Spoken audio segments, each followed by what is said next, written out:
Today I'd like to talk about Thucydides, and I'd also like to talk about Plato, particularly Republic Book 3.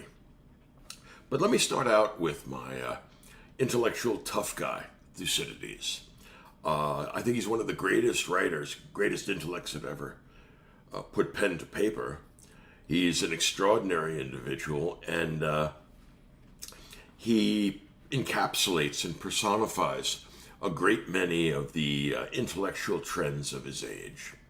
He's writing during the Peloponnesian War, which he describes as the greatest war ever to be fought up to that time. And he himself was a general, at least for a period of time, until he failed to succeed and lost a battle, and he was cashed in and then ostracized, which means that he was sent to the east. He was exiled. Thucydides wrote his Peloponnesian War, which is unfinished, in this exile, and he had plenty of time to think through what he had seen and experienced and reflect on how the events of this war and the politics leading up to it reflected something permanent about human nature. Thucydides clearly believes that there is such a thing as human nature, and under the same circumstances, or when operating under the same constraints, any group of people are likely to behave like any other group of people. In other words, we're one species under different constraints. And it's the constraints that make possible social life and collective action, and also the loss of constraint, which causes the dissolution of social bonds. These are some of the main themes of Thucydides. It's a rather wistful book in the sense that it's a tale of many lost opportunities and of a decline in the quality of leadership. So Thucydides is going to give us the first realistic account of politics and war, and this realpolitik has a long and important tradition in Western political philosophy. It's all very well to create utopias and ideal societies, but none of us live in those ideal societies. And if you make the mistake of treating a real society like one of those ideals, you will harm yourself and others. Thucydides is deeply impressed with the fragility and evanescence of political order, and the dangers of arrogance, the Greek sin, the Greek mistake of hubris. And he is an acute observer of human affairs, and he has a rather skeptical bias, which is part and parcel of the demythologizing tendency happened in the previous century with the pre-Socratic physicists. So what pre-Socratic physics was to the understanding of nature, in other words, it was a criticism of poetic mythic traditions, what that was to physics, Thucydides is to history. Thucydides is going to require evidence. Thucydides is going to insist that realism govern his choice of elements for inclusion. And what that means is he's distinguishing himself from somebody like Herodotus. Remember Herodotus there? Herodotus is in some ways like an anthropologist. He visits many civilizations, cultures. He gets he travels the Med. He goes to Egypt. He goes to Mesopotamia. He encounters a large variety of different traditions and cultural institutions, and he's willing to tell a good story even if it's of dubious truth. You know, like the ants that are in India that are the size of dogs and mine gold with their big choppers. That's the kind of story that makes it into Herodotus, but not into Thucydides. He's not interested in entertaining people. He's interested in instructing people. As he says in the introduction, this is a composition for all of eternity. Given that human nature works the same way, what he says is that if, as is likely, people find themselves in some similar situation in the future, they are likely to behave in exactly the same way. In other words, human nature is, in his view, predictable. And if it is predictable, then it is governed by natural laws the same way the physical world is governed by natural laws in the new conception of physics that's been developed in the century up to his time and a century beyond his time. So Thucydides is the social scientist who transforms the understanding of human nature, of society, of the individual and community, that in such a way as to make it intellectually respectable in this new, naturalistic, non-mythological orientation towards the world that we got first with pre-Socratic physics, and then second with sophists who taught what they called virtue and rhetoric. But what it often was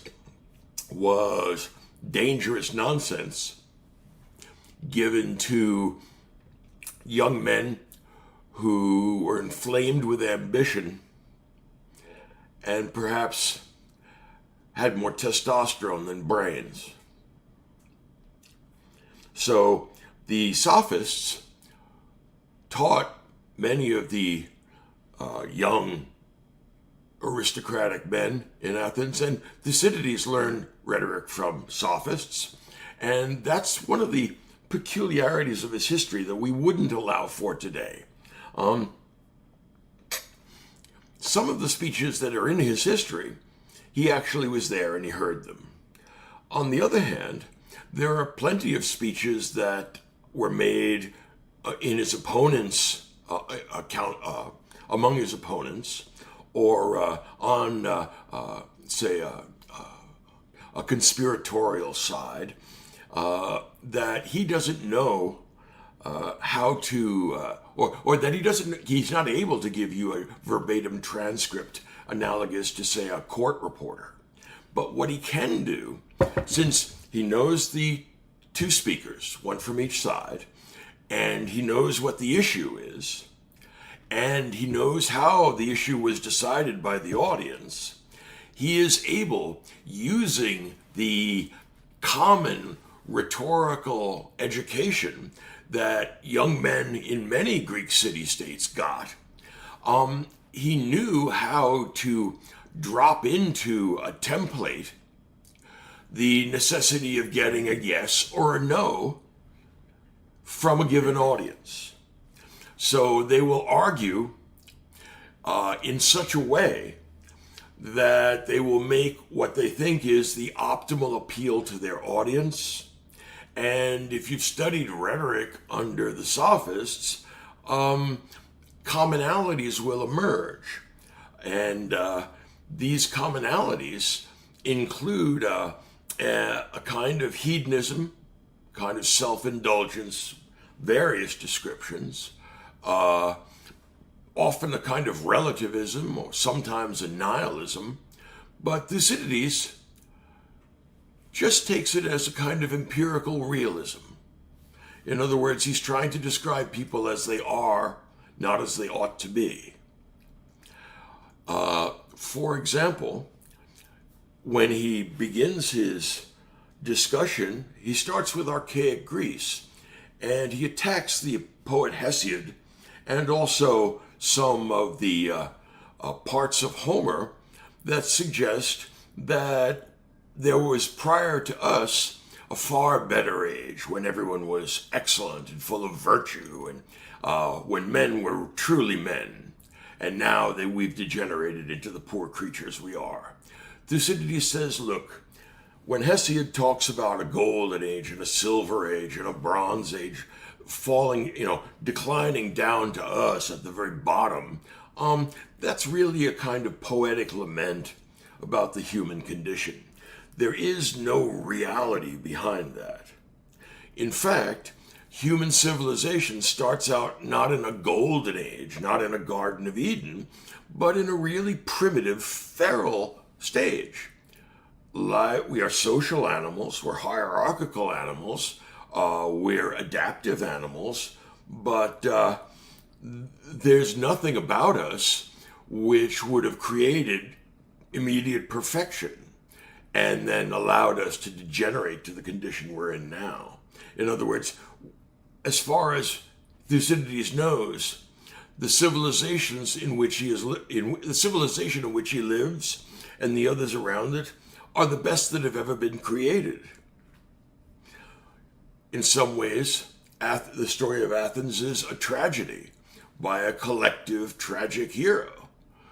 The Athenians are a genuinely great people, but they go too far, too fast.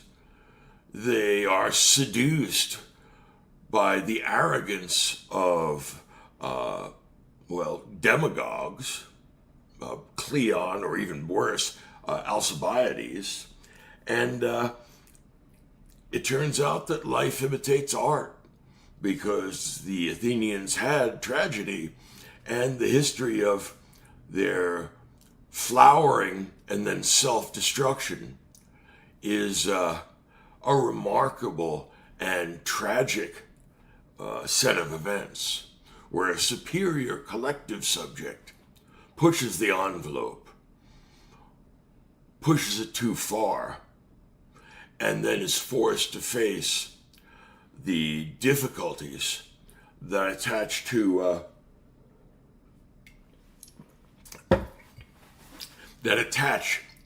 self-destructive arrogance.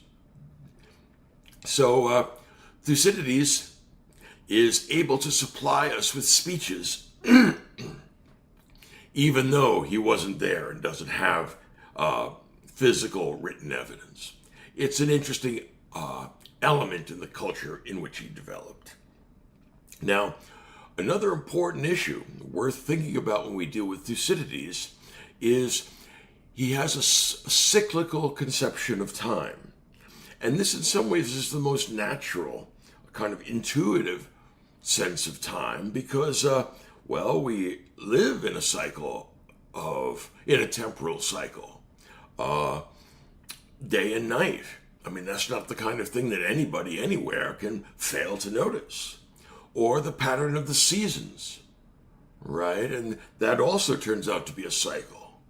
If you look at the pattern of human life, moving from infancy to adolescence to youth and middle age and then old age, that also is a kind of cycle. So what we have here is a natural view of time, which indicates that it's an eternal circle, and that that history repeats itself. And of course, since human nature is the same, Thucydides thinks that you're likely to see the same patterns and the same outcomes. Nowadays, there's, I guess, much discussion in Beijing and in Washington about what's called the Thucydides trap, where an up-and-coming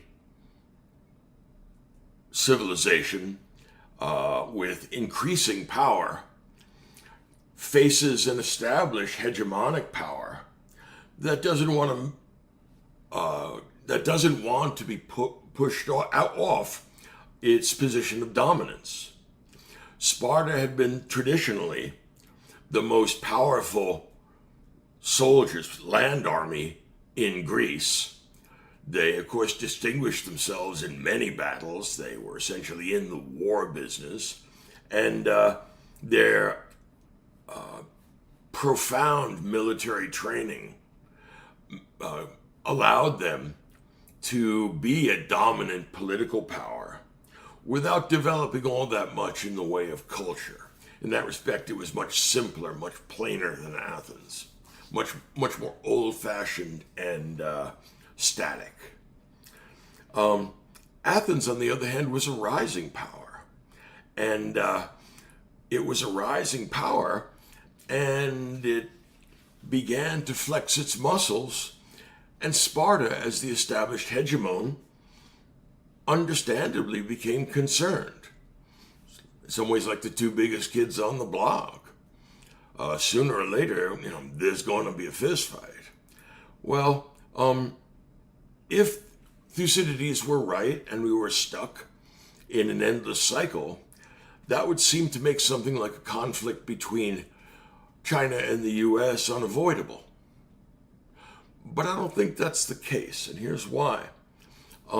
There's an alternative view of time, which is attributable to monotheism, and that's a linear rather than a cyclical view, and that's where it's possible to learn from the past and learn from your mistakes, and that means that progress is possible.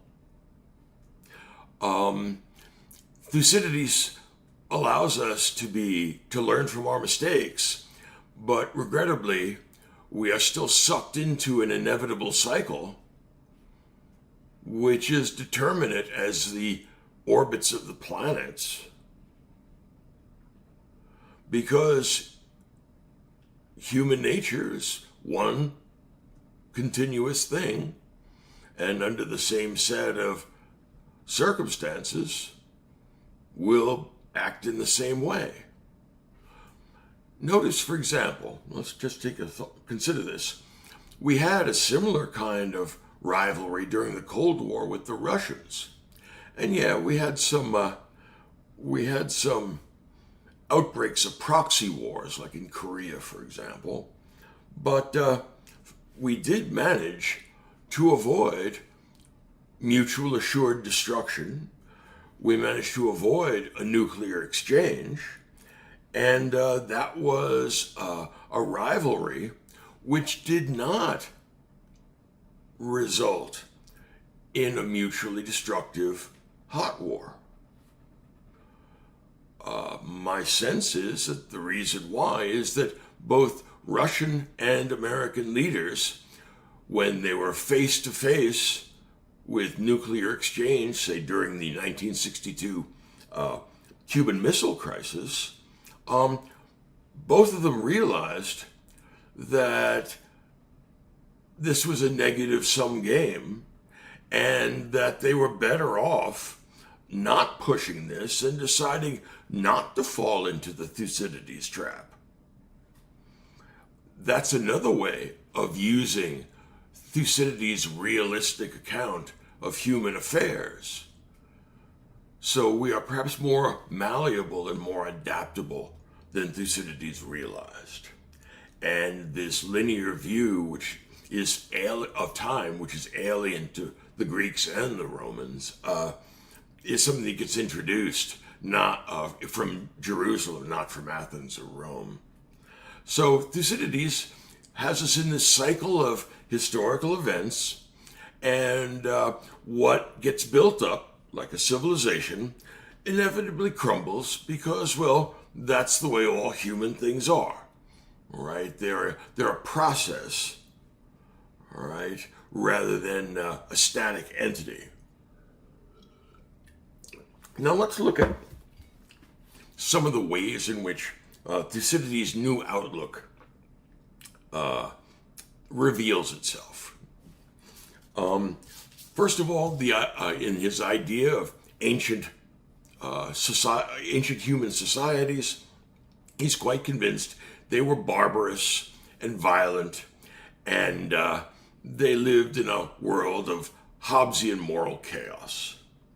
In that respect, the growth of families into villages, villages into cities, or city-states in Greece was a natural progression which was beneficial because civilization creates order and security and the possibility of accumulation, both culturally and physically, and I guess temporally in terms of lifespan. So it turns out that civilization is a great achievement of our species. And what he's saying is this process may continue on for an extended period, but it appears that the limitations of human decision making and the limitations of human judgment inevitably suggest a tragic resolution to such great power politics. There's a funny combination of idealism and realism in Thucydides. Let me not overstate. I mean, the realism is 80% of it, but there's about a 20% chunk of idealism. And I think that's true in Greek art and Greek culture in general. If you ever look at Greek statues, they never have any odd scars, and none of them have warts or, anything that's asymmetrical that mars the surface. And if you look at the earlier archaic statues of Greek Kouros boys, they're all, with one foot out, completely stylized figures. And they, again, don't have any asymmetrical or unanticipated scars or anything else about them. They're always perfect and uniform. That's also true in parts of Thucydides. For example, Thucydides' great idea of a great leader in this war is Pericles, and he gives a funeral oration in which he says that Athens is worth fighting for because Athens is the greatest society that has ever existed. And he is speaking over the recovered bodies of the young men who had been killed in combat. And he's in a situation very much like that of Abraham Lincoln at Gettysburg, trying to explain to a democratic culture why they should give up their sons for something greater than any individual human being. The greatness of Athens, or perhaps later on the greatness of Rome, or in Lincoln's view, the greatness of the world's last best chance for self-government. All of them had deep commitments to a particular set of political arrangements and also religious sentiments. And they had to find the words to tell grieving parents and widows and children why their sacrifice was not in vain. That is a deeply idealistic account of Athens. He says, look, we're every bit as ferocious as the Spartans. No one has ever called us cowardly. We have achieved great things, and we are a civilization that has embraced all that is new and important and intellectually transformative. We have art, we have science, we have philosophy, we have painting, we have poetry, we have all of the muses as well as gymnastic, and that's why we are in some ways, the Athenian analog of LBJ's Great Society. We are the Great Society, and we are made up of great human beings, great men, because we have civilization as well as military prowess. In other words, we are complete human beings. The Spartans are crude, blunt instruments. Yes, they can fight, but we can outthink them, and we'll give at least as good an account of ourselves in a fight as they do. We're a naval power, they're a land power, and we can more than hold our own. So, Pericles' funeral oration is an idealizing speech. It's beautifully constructed. And Pericles admits, look, we have an empire. And yeah, he says, admittedly, it may have been unjust to take it, because they're operating essentially a protection racket, and shaking down the various islands of the Aegean. It's called the Delian League. And Pericles says, look, it was unjust to take it, but check this out. It's unsafe to let it go. Do you want to let all these people go and say, let's call it even? No, they will hate us and they will turn on us. So now that we have this empire, we have no choice but to hold on to it. All right. Now, this is fascinating because the influence of the sophists preferring power to justice is immediately evident. And he is also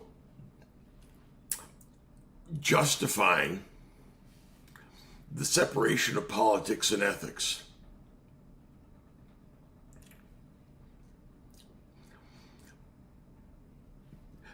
It doesn't necessarily follow that Thucydides is endorsing this any more than, say, analyzing snake venom means that the herpetologist endorses poison.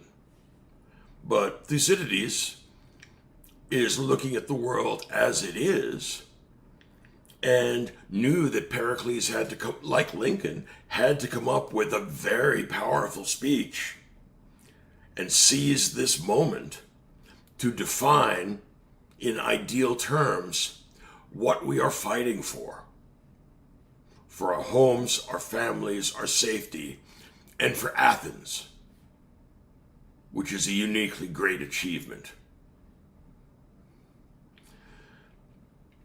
Now, immediately juxtaposed after this, Pericles talks about the arrival of the plague in Athens, an epidemic disease, nobody knows for sure what it was, hits Athens, and it takes away something between 25 and 50% of the population. All right, so the casualties are immense. The terror of the unknown makes social interaction strained, and it causes social cohesion to break down. It shows you how fragile and evanescent society really is. Thucydides actually had it. So he says, I'm going to talk from firsthand experience, as so much of the book is, about what the plague was like. So he describes the symptoms and how long it took for the fever to break. And what he gives us is very much like a Hippocratic case study. Those of you who have read Hippocratic writings, which you remember is the kind of technological application creating medicine 2.0 on the basis of physics 2.0. And Hippocratic medicine was empirical, not magical. So Hippocratic medicine doesn't involve fairy dust, chanting to the gods, shaking the magic rattle, doing the disease dance. It gets rid of all that stuff because it holds that spooks and spirits and stuff like that are not the cause of disease. The causes of disease are not supernatural but natural. That's what the Hippocratic breakthrough is. And since it's natural and you could find out about nature by looking at it, what they do is observe nature And in the process of observing nature, they see certain commonalities. They make generalizations on the basis of those. And what you have is a genuinely scientific medicine, which probably had considerably better results than snake oil and the magic rattle. Okay. Thucydides, very much in that scientific empirical tradition, first describes what the plague was like for him as an individual. And then he describes what the plague was like for Athens as a whole. In other words, think of Athens as a body politic that's been invaded by this same epidemic disease. And it's caused fragmentation of the body politic, stress and disease and death of portions of the body politic. And if you think of Athens then as a large collective subject, Thucydides points out that the various beliefs that this subject held, often contradictory, or at least sometimes, had differential outcomes. He said, look, there were some deeply devout religious people in Athens, and when they got the plague or their family got the plague, they went to the temple and made sacrifices to the gods. They killed a bunch of livestock, and they made many promises, and they had rituals performed, and then they died, usually. Because none of this magic stuff has anything to do with whether you live or die of whatever this disease was. On the other hand, there were plenty of people who didn't perform any sacrifices at all, and most of them died too. In other words, here we have a blind experiment. Some people perform religious rites, some don't. They die at roughly equal rates. The inference to be drawn here is that whatever it is that causes epidemics like this, it can't be supernatural, right? It's some natural thing. Okay. And the natural course of this disease can be described, and the way in which we might deal with it in which scientific Hippocratic medicine might deal with it hasn't been worked out yet. But Thucydides does point out that it's a much better understanding of the world, this Thucydidean and Hippocratic and Hippocratic kind of human science, which I thought in some ways is what medicine is. It's both an art and a science at the same time, and that's in some ways true of history as well. This new empirical scientific approach to medicine and to history share a common empiricism, concern with factual detail, and they're looking for commonalities. They're looking for patterns. That's what Hippocratic doctors do, and that's what Thucydides does as an object. He's trying to create an objective social science, saying, under these circumstances, this is how people behave. His scorn, for example, for generals that are interested in things like omens, in the flights of birds and stuff like that. His contempt is profound, but he also understands that superstitions like fear of eclipses or various other omens may well have a practical social significance, despite the fact that they're not magical manifestations of divine displeasure. that you have to calculate them in the same way that, say, Machiavelli had to calculate Christianity to his account of Italian politics. So Thucydides gets it, and Thucydides' hometown, Athens, also gets it. And he describes the ineffectiveness of religious ritual. Now, the point here is that Thucydides is living in a completely new intellectual world or intellectual milieu. Compare this to the first book of the Iliad. There, we start in medias res, the way all epics have to start, in the middle of things, and we're in the middle of an epidemic. According to Homer, this epidemic was caused by the priest of Apollo being disrespected by Agamemnon, who refused to release his daughter and insisted on keeping her as a slave. The priest appealed, prayed to Apollo.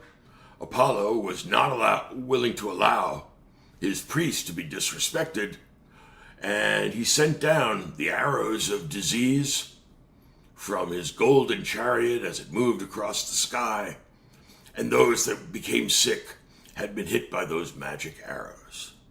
Okay, here's the problem with that. This is make-believe. But it's the only game in town in the archaic world that produced the Homeric epics, all right? Because they have a long oral tradition before they get written down.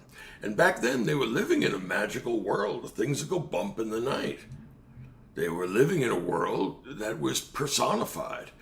That's why it made sense to beat up a body of water that was behaving in an unfavorable or unfriendly way, right? That happens, I believe that one of the Greeks beats the river Scamander in the Iliad, and it's also true that in Herodotus, Xerxes orders his men to flog the Hellespont. Well, that's true. That makes sense if you're living in an archaic world of personified energies. But that's not where Thucydides is. That's not where Athens is. Now, instead of calling an epidemic the result of disrespecting the gods, we leave the gods entirely out of it and we look for naturalistic causes. If it works for diseases of the individual body, why wouldn't it work for diseases of the body politic, for human collectives? And what that means, of course, is that now it is possible to create human sciences, both an applied science like medicine and a science that's applied in a different way, Thucydidean history. He intends to make predictions about how people behave under particular constraints. It's not an accident that Thomas Hobbes, that great writer on fear and political violence, he made the first translation into the English language of Thucydides, because he was writing during the English Civil War, and he thought to himself, you know what these guys really need? They need to get realistic and stop pretending that they're fighting about who really has the favor of God. It's all about power. And that's where political order comes from, violence. Well, there's some truth in that for Thucydides as well. There's no political order without violence, but violence is a long way from guaranteeing or sustaining political order. regrettably, political order is fragile. And you don't know how much you depended on it and how much you got from it and how valuable it was until you are thrown into the condition, the hellish moral chaos of a world without law, without a goal, and without transcendence. So Thucydides is giving us a pessimistic account of human nature. The pessimism lies in the fact that justice and power are separated, and that if you intend to continue on alive, there are going to be times when you're going to need to choose power over justice. As Pericles says, look, shaking down all these islands and putting together an empire, admittedly, it was unjust. We wouldn't want it done to us. But, I mean, let's get real. It's not worth us getting ourselves killed over. I mean, we're here now and we're stuck with it. This is a very strange disjunction between politics and ethics. And in some ways, it's going to prove to be its own nemesis. As Athens doesn't really lose the Peloponnesian War, or rather, better to put it, Sparta doesn't really win the Peloponnesian War. The Athenians rather beat themselves because they're too clever for their own good. And Thucydides never got a chance to see the destruction of Athens. It's a kind of mercy, I guess. But on the other hand, he can see the writing on the wall. He understands the trend. And after the expedition to Sicily, he knows that his side is finished. It would have been maybe someone like on the Nazi general staff. Once the Normandy invasions are successful, there's no hope for the regime. Thucydides gives us the first true social science. And he shares with Cormac McCarthy an appreciation for the greatness of civilization. He is writing an encomium, or a series of encomia, on the advantages of civilization, on its fleeting and uncertain duration, and how human beings all too often let their ego get ahead of them, become their own worst enemy, and end up destroying themselves because they lack a sense of wholesome human limitation. So Thucydides is somebody that is well worth reading, and I'll close with this. Those of you who are young, college, this is a book you should read, but it's really too much for you to appreciate at this point in your life. I read it in college. I liked it, but we only had excerpts, and I was just primarily concerned if this was going to be on the exam. On the other hand, I read it again over the course of 3 weeks, sailing the Aegean from island to island, reading it slow, and at the age of 40, it was one of the greatest books I ever read. So I would recommend this book to those of you who are sufficiently middle-aged to appreciate its depth.